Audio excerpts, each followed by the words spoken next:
Once upon a time, there was a widower who had a beautiful and kind daughter. One day he decided to marry again, but he married a wicked, selfish woman who had two daughters. Her daughters were just like her in character, like two peas in a pod. After the wedding, the stepmother quickly revealed her evil nature. She knew well that next to her beautiful, kind stepdaughter, her own daughters appeared even more ill-tempered and ugly. So she hated her stepdaughter and forced her to do all the dirtiest work in the house. The poor girl cooked, washed, cleaned her stepsister's rooms, and swept the stairs. She herself lived in the attic, in a narrow and dark cell. She deeply suffered for her meek father, whom his new wife tormented dreadfully. Everyone called the girl Cinderella. But Cinderella, in her rags, was 100 times more beautiful than her sisters in their expensive gold-embroidered dresses. One day, the prince held a ball and sent invitations to all his subjects. This news filled Cinderella's sisters with excitement. For days they tried on new dresses specially bought for the occasion. "I'll wear the red velvet dress," said the elder sister, "the one with the hand-embroidered lace." "And I'll wear this airy ball gown," said the second sister. "I'll put diamonds around my neck and a gold floral hat on my head." For the most fashionable hairstyles, the sisters rushed to the best hairdressers for advice. Cinderella had excellent taste, so they asked her for advice too. "I will choose the most fashionable hairstyles for you," Cinderella told them. The sisters honored her and agreed. While Cinderella was doing their hair, the sisters asked her, "Cinderella, do you want to come to the ball?" "I'm afraid they won't let me into the ball," Cinderella replied. "That's right. The very thought of you at the ball makes us laugh." Any other girl would have sought revenge for such mockery and made their hairstyles look like haystacks, but Cinderella styled the sisters' hair perfectly. They were pleased. They kept circling in front of the mirror, forgetting even to eat. Finally, they were ready to leave for the ball. Cinderella saw them off at the gate. Left alone, tears rolled down her cheeks. At that moment, Cinderella's fairy godmother arrived to see why her goddaughter was crying. "Oh, how I wish I could go to the ball," Cinderella sobbed. "Do everything I tell you, and then we'll see," the fairy godmother said. "Bring me a large pumpkin from the garden." Cinderella ran to the garden and brought the largest pumpkin.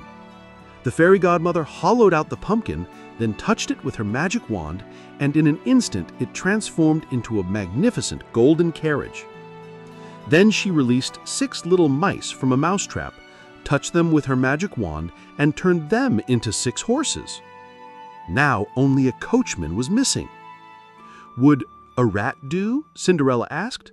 "Of course," replied her godmother. Cinderella brought a rat trap. The fairy godmother chose the rat with the longest whiskers and turned it into a proud, plump coachman. Then she told Cinderella, "There are 6 lizards sitting by the garden gate. Bring them to me." Cinderella quickly obeyed. The fairy godmother turned them into footmen and placed them on either side of the carriage. "Now you can go to the ball," said the fairy godmother. "Are you happy?" "Of course," replied Cinderella, her face beaming with happiness. "But can I go dressed like this, in rags?" The fairy godmother waved her wand, and Cinderella's rags turned into a precious dress embroidered with gold and silver, and her wooden clogs became crystal shoes, perfectly suited for ballroom dancing. Cinderella was dazzlingly beautiful. When the girl got into the carriage, the fairy godmother warned her, "I wish you a good time, but remember one thing. You must leave the ball exactly at midnight. If you don't, your carriage will turn back to a pumpkin, your horses into mice, your servants into lizards, and your precious dress into dirty rags." Cinderella promised her godmother that she would leave the ball exactly at midnight, and the carriage set off. The servants informed the prince that some rich and beautiful stranger arrived. The prince immediately rushed to meet her and led her into the palace. A soft rustle of astonishment and admiration swept through the hall. Everyone stared at the beauty. The old king whispered to the queen that he hadn't seen such a marvel in a long time. The women carefully scrutinized Cinderella's attire, trying not to miss anything, hoping to acquire the exact same outfit the very next day if they could. The prince invited the girl to dance. Oh, how delightfully the girl danced. Dinner was brought, but the prince completely forgot to eat. He couldn't take his eyes off the beautiful stranger. Cinderella sat next to her sisters and offered them exotic fruits from a basket presented by the prince. A thrill of pleasure ran through the sisters from such an honor. In the midst of the lively ball, Cinderella heard the clock chime, 15 minutes to midnight. Cinderella bid everyone farewell and rushed away. Upon returning home, she warmly thanked her fairy godmother and asked her permission to go to the ball again the next day, as the prince had strongly requested it. The fairy godmother promised to help her. Soon, her sisters and stepmother also returned. Cinderella pretended to be sleeping and opened the door with a yawn. The sisters were terribly excited by the appearance of the unknown beauty at the ball. "She is the most beautiful in the world," the elder sister recounted breathlessly. "She even offered us fruits."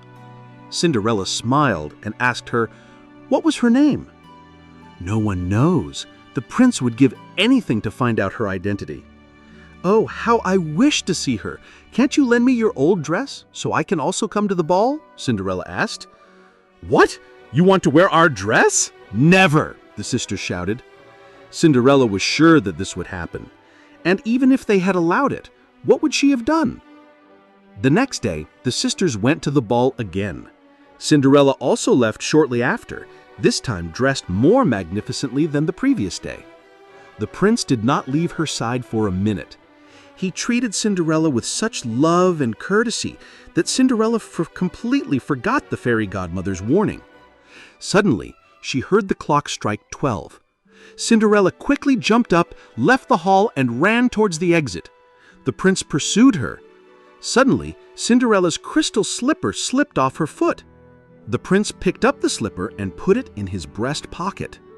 Cinderella barely reached the palace gate when her beautiful dress changed into dirty rags, and the carriage, coachman, and servants turned into a pumpkin, mice, and lizards. Only the crystal slipper remained from the magic. Cinderella hurried home a little earlier than her sisters. They again told her that the unknown beauty had reappeared, that she was even more beautiful than the previous day, but had disappeared so suddenly that she lost a crystal slipper. The prince found it and kept it in his breast pocket. Everyone was convinced that the prince was madly in love with the unknown beauty. And indeed, the next day the prince announced that he would marry the maiden whose foot the crystal slipper would fit. Everyone tried on the slipper, princesses, duchesses, but to no avail. The servants also took the slipper to Cinderella's sisters.